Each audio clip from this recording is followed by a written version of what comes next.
to start off this episode today. Let's get into our Super Bowl 58 recap, boys. And since we're starting off this episode here today talking about Super Bowl 58, let's kick it over to our music man, 2K Dilly. I want to get your takes on how that game went today. Yeah, I'm gonna have to say that game went actually unexpected. Unexpected. I wasn't expecting for the Chiefs to actually win in overtime. Yeah. It was more of the fact that I was cheering on for Brock Purdy, even though I said that the Chiefs were going to win last episode. Yeah. I was just like, well, they actually really did it. And I was surprised that 49ers wanted the ball. Yeah. Like that was the most shocking factor Talking about of the overtime game. there? Yeah. Overtime? Yeah. That game was, let's just say this, to start off that game, that was a boring game. First half. Yeah, it really First was. half, it was a complete defensive battle. You saw the Kansas City Chiefs, what they did, running a lot of screen plays. San Francisco's defense stopped it all game. Then, with Kansas City, they couldn't do anything on offense, really, first 2.5 quarters. And then it opened up late third into the fourth quarter, and it turned out to be a really, really entertaining game. And, of course, Kansas City, they get their Super Bowl again, third time with Patrick Mahomes as the quarterback. And in 6 years. That's 6 years crazy. for Patrick Mahomes. The thing is, I wasn't really surprised because we talk about it all the time about this Kansas City Chiefs team, and they always make the comparison of like the first 7 seasons of Patrick Mahomes and versus Tom Brady, nearly identical, and it's getting harder and harder to not go into that. You know what I mean? Yeah. Like, he's just that good. It's really hard to bet against him. He's been that good, and when you really look at his stats, he's actually been statistically better than Brady has in his first 6 or 7 seasons. And I have a question to everyone here on the panel. Is he already in the GOAT conversation? Oh, 100%.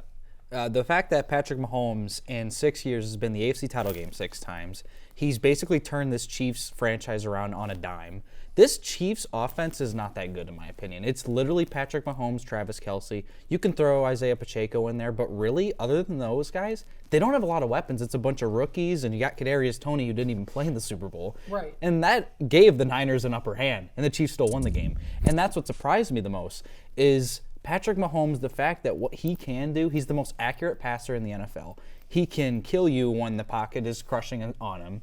And he seems like he can make any throw and make any play in the National Football League. He is the best quarterback, and it's when it's all said and done, I think he will be better than Brady. I don't know if he gets the 7 rings, but I think in terms of talent, I think he will be the better player, and he will be the guy that everyone looks at, okay, this guy is going to be better than Brady. And Mahomes has proven that. He took this Chiefs team back-to-back Super Bowl wins since 03-04 with Tom Brady in New England. And this Chiefs dynasty, we talked about in our last episode, the dynasty is officially on. Oh, yeah. This is officially a dynasty now. It went from Patriots and Tom Brady to Patrick Mahomes and now the Kansas City Chiefs. This team is going to be very good for a very long time. And even though they didn't have the greatest offense, they still won the Super Bowl. They were 11-6. I saw them lose to the Raiders on Christmas. It was not pretty. They lost to an interim head coach, a Raiders team who was starting Aiden O'Connell at home. And they went on to win every single game since then. And that's a testament to Andy Reid. That's a testament to Steve Spagnuolo, who really, sharpened his defense up with L'Jarius Sneed, with McDuffie. I mean, this offense and defense just worked hand in hand. And I think the defense, in my opinion, was better than the offense. Problem was, the offense had Michael Jordan on its team, and nobody can stop prime Michael Jordan. Right. I mean, I just have to agree with everything you literally took the words out of my mouth. There's not much you can really argue at this point. I mean, again, the offense was so bad, you would think that they would have had a down year. Mm-hmm. And now, next thing you know, they're winning a Super Bowl with, and I hate to say it, but like you said, it's like Rice, Pacheco, and Mahomes. Yeah. Because Kelce had a down Rice year. is a rookie, too. And Kelce had a down year, too. Yeah, Kelce didn't have a very good year, and you could talk about what you want with the Taylor Swift whole thing. We've talked about that, multiple times. Yeah, and we don't want to get into it again. But the fact that this Kansas City Chiefs team won the Super Bowl, I wouldn't have believed you if you told me after December. I didn't believe in this Chiefs team. I believed a whole lot in the Baltimore Ravens, just like everybody else. I believed in the Bills. I think the Bills really started catching on. And the Bills and the Chiefs were kind of similar teams. They both were, at the middle part of the year, they were kind of average. They had a few losses in there. For the Bills, it was the overtime loss at Philadelphia. And then for the Chiefs, it was the loss at home on Christmas. And they went on to win every single game until they met in the divisional round. And that, to me, was the deciding factor. I would have picked Buffalo to beat Baltimore, and I would have picked Kansas City to beat the Ravens. Because both those teams had a ton of momentum. Both those teams just weren't a tear.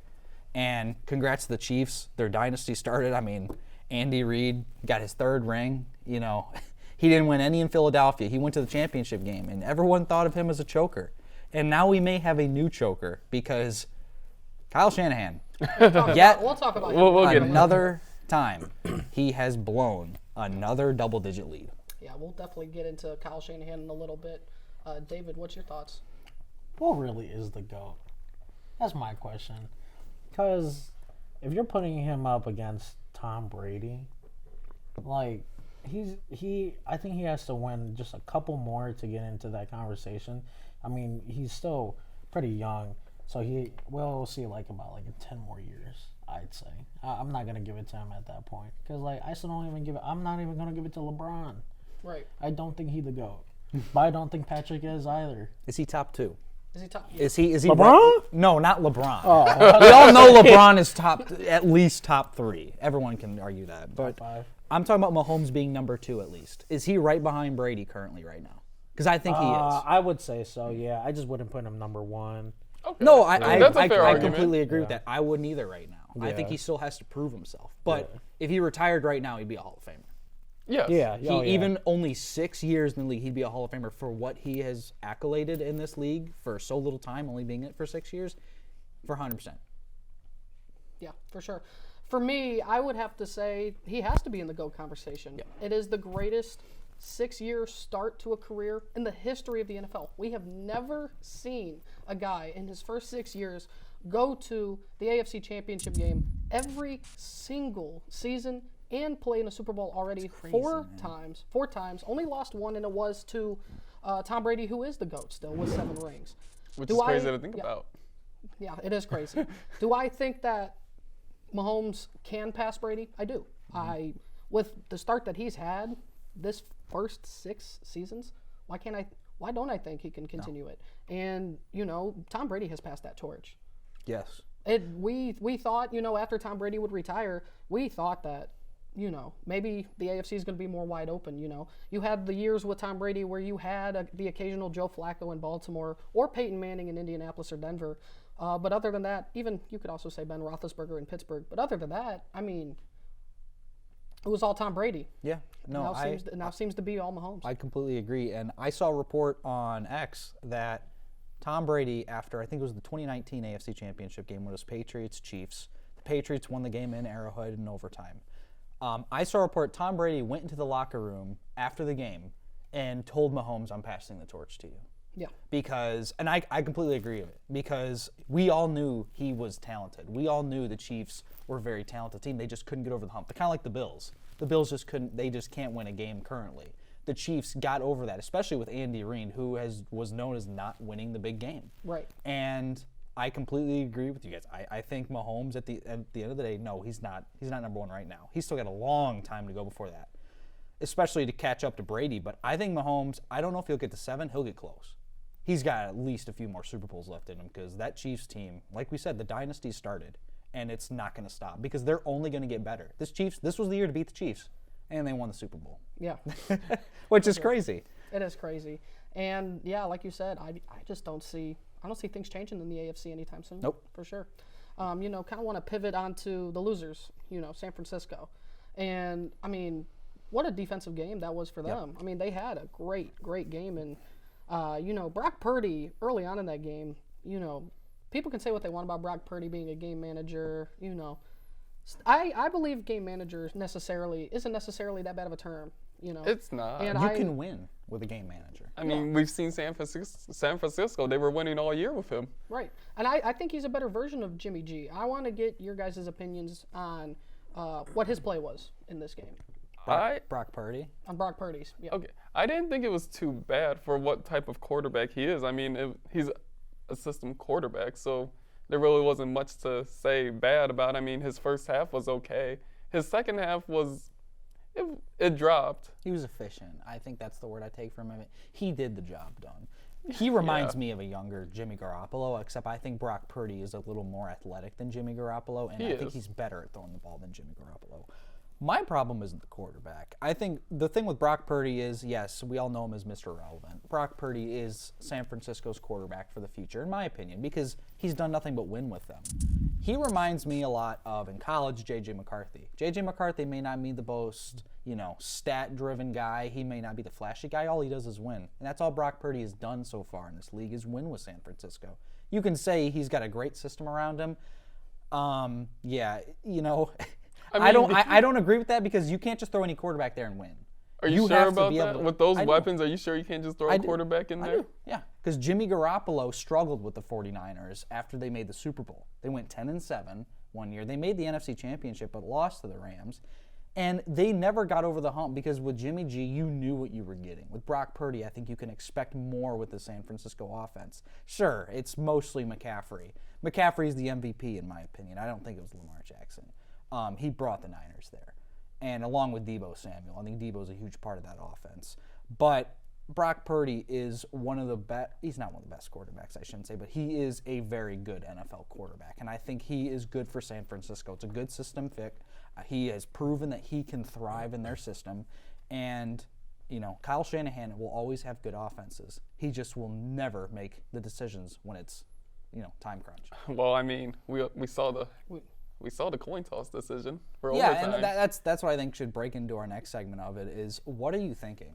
How do you not know your plan for overtime? Did you guys see that audio clip of how the Chiefs were surprised that they took the ball? That the 49ers won the ball? Mahomes looked at him like, dude, are you crazy? Like, what are you doing? That's the thing. Like, I think we were all thinking that. I'm like, why? I mean, why give the ball to the best quarterback in the league, one of the best quarterbacks of all time, with a chance to win the game? It doesn't matter. Even if San Francisco gets the ball second, I mean, you still got to go against that Chiefs defense. But Patrick Mahomes was going to score a touchdown. You knew that. Why kick the field goal at the end? You knew he was going to score. Okay. Real quickly, I want to get in this question. You guys know how I feel about Kyle Shanahan. I've said it a few times on our show about how I feel. Do you guys think he's overrated? Because this man has been a part of 3 Super Bowls as either head coach or offensive coordinator where he has had double-digit leads and has lost all of them. Yes. And, yeah. I'm sorry to interrupt, but yeah, I would say that. I think he is overrated because this isn't the first time he's been in this position. The problem is these teams are really, really good teams. These 49 teams, they should be leaving with rings, but they're not. And you can blame the players, but it falls on the coach too. And we saw that evident earlier with the firings that they just did. And at this time, you have to be like, okay, when is it a Kyle Shanahan problem? And I think it is becoming a problem. So I would call him overrated. Yeah, I'm not going to blame the first Super Bowl loss, the Atlanta one, on him. I'm going to blame that on Dan Quinn. I'm also going to blame that on the defense for giving up a 28-3 lead, giving up 2 2-point conversions, and giving up multiple touchdowns and field goals to end the game. Yes, he didn't have a great offensive game plan in the second half, but you guys all remember the Julio Jones catch. You guys all remember that if Atlanta would have won that game, that would be on billboards everywhere in Atlanta today. And his team was elite in Atlanta. That offense was elite.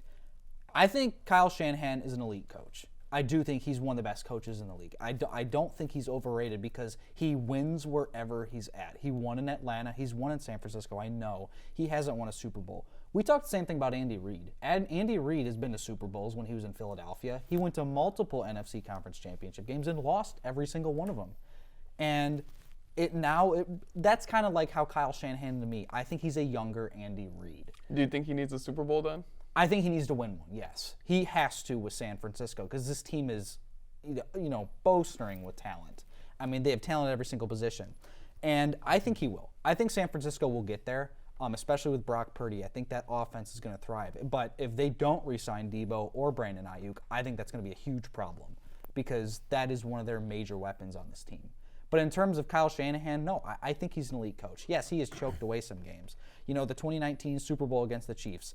you can blame a little bit of that on the defense. I mean, there was plays. I mean, we all remember the 55-yard, pass from Mahomes to Tyreek Hill, where it was just a blip in the defense. You can blame that a little bit.